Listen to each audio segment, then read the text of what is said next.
Урматтуу мусулман бир тууганым, Рамазан айынын дагы бир улуу соопторунан Рамазандагы умура бул пайгамбарыбыз менен ажылык кылгандай сооп болуп эсептелинет.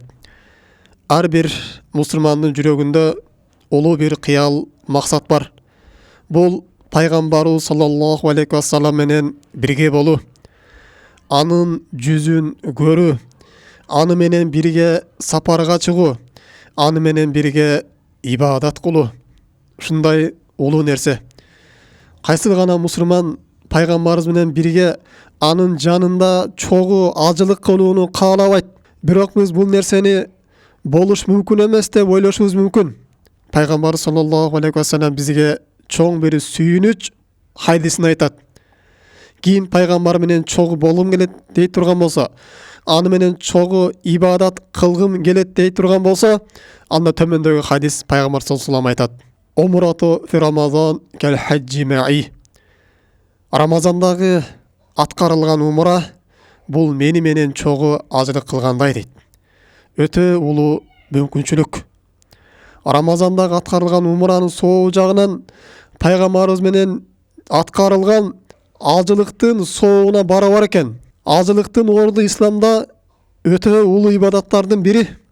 Ал эми пайгамбарыбыз менен бирге ажылык кылуунун сообу сөз жеткис даражада. Аллах бул мүмкүнчүлүктү Рамазан айы аркылуу бизге берип жатат. Эгер Рамазан айында умранын мынчалык улуу экендигин биле турган болсок, Рамазандын келүүсүн жүрөгүбүз менен кааламакпыз. Рамазан чыгып кетип аткан кезде биз ыйламакпыз. Ушундай берекелүү экендигин билгенибизде. Анткени Рамазан айында ар бир ибадаттардын сооптору көбөйтүлөт. Ошондон урматтуу мусулман бир тууганым, Рамазанда жасалган умра бул жөнөкөй убактагы умрадан өтө жогорку даражада. Ким пайгамбарыбыз менен бирге ажылык кылууну каалабайт? Эгер сизге пайгамбар менен ажылык кыласың деп айтыла турган болсо, сиз канча акчаңызды берүүгө даяр элесиз? Канча убакытты оратууга даяр элеңиз? Дүйнөдөгү бардык иштериңизди таштап, пайгамбарыбыз менен бирге ажылык кылууга кетмексиз. Мына азыр мына ошол мүмкүнчүлүк сиздин астыңызда турат. Бирок көпчүлүгүбүз, урматтуу мусулман бир тууганым, умра кылууга мүмкүнчүлүгүбүз болуп, шартыбыз бар болуп туруп, бирок аткарбай коебуз. Же барбай коебуз.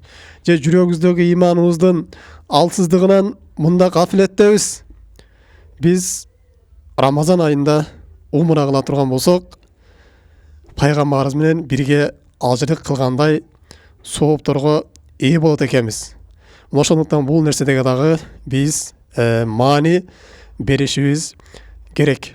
Бирок урматтуу мусулман бир тууганым, дагы эскерткү нерсе бул, демек Рамазанда умра кылып кое турган болсок, менин башымдан ажылык парыз түшөт экен деген нерсе келип чыкпайт. Ажылыкты баары бир аны аткармайынча ал моюндан түшпөйт. Аны сөзсүз кылыш керек. Ажылык өзүнүн аткарыла турган убакыты болот. Ошол убакытта аткарыш керек. Өзүнө тиешелүү амалдар болот.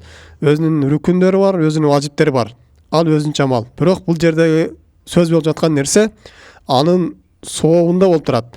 Анын сообунун улуктугунда, анын сообунун чоңдугунда болуп атат. Ошондон урматтуу мусулман бир тууганым, биз бул амалга дагы эгер мүмкүнчүлүгүбүз боло турган болсо, ден соолугубуз бар боло турган болсо, шартыбыз боло турган болсо, аны кечиктирбестен Рамазан айында умра амалын аткарууга шашышыбыз керек болуп эсептелинет. Дагы умра амалы бул күнөөлөрдүн кечирилүүсүнө себепкер болот. Пайгамбар салам айткан, бир умрадан экинчи умрага чейин ортодогу күнөөлөрдүн баары кечирилип кетет деген. Ортодогу күнөөлөргө кафарат болот деген. Алардын баарын өчүрүп коет деген. Дагы биз ал жерге барганда өзгөчө фазилеттүү Рамазан айында сооптор көбөйтүлө турган айда харам жерден ора турган болсок, ал жерде ар бир жасаган ибадат 100 000 эседен көбөйтүлүп берилет.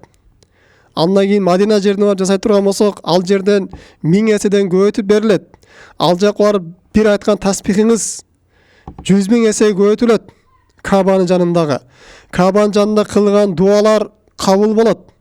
Сиз фазилеттүү айда өзүңүз орозо болуп, фазилеттүү жерде чын ихлас менен дуа кыла турган болсоңуз, сиздин дуаңыз өтө күчөтүлөт.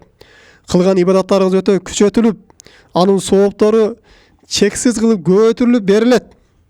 Мына ушундай улуу мүмкүнчүлүктү эгер биздин шартыбыз боло турган болсо, колдон чыгарып жибербестен ошол жака барып ибадат кылып келишибиз керек. Ошол колубуздан келсе, Мадинага, пайгамбар саллаллаху алейхи месчитине этикафка кирип, ошол жакта ибадаттарга байланып келе турган болсок, бул өтө чоң неамат. Да өзгөчө пайгамбар саллаллаху алейхи вассалам айткан, ким Мадина жеринде жан бере турган болсо деген, бул шахидке барабар деген. Мадина жеринде жан бериштик, бул шахиддин соогуна тетек болот. Дагы урматтуу мусулман бир тууганым, эми кимдин умра кылууга мүмкүнчүлүгү болбой турган болсо, анда жүрөктөгү ниетин түздөп коюш керек. Жүрөктөн бекем ниет кылып коюш керек.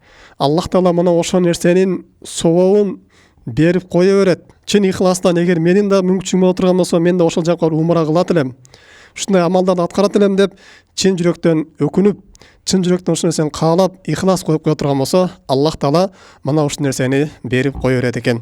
Демек, урматтуу мусулман бир тууганым, ушул Рамазан айында бизди мүмкүнчүлүгүбүз боло турган болсо, кийинки Рамазан айына кечиктирбестен эртелетип аткарганыбыз жакшы.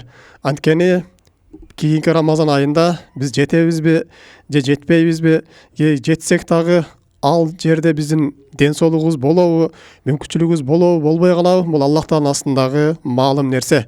Азыр биздин мүмкүнчүлүгүбүз бар болуп турган болсо, азыр умра амалына барып аткарып келсек, эң улуу соопторго ээ болобуз. Аллах Таала баарыбыздын кылган ибадаттарыбызды кабыл кылган болсун. Аллах Таала баарыбызга Рамазанда умра кылууну насип кылсын. Пайгамбар саллаллаху алейхи вассалам менен бирге болууга себепчи боло турган амалдарды насип кылсын.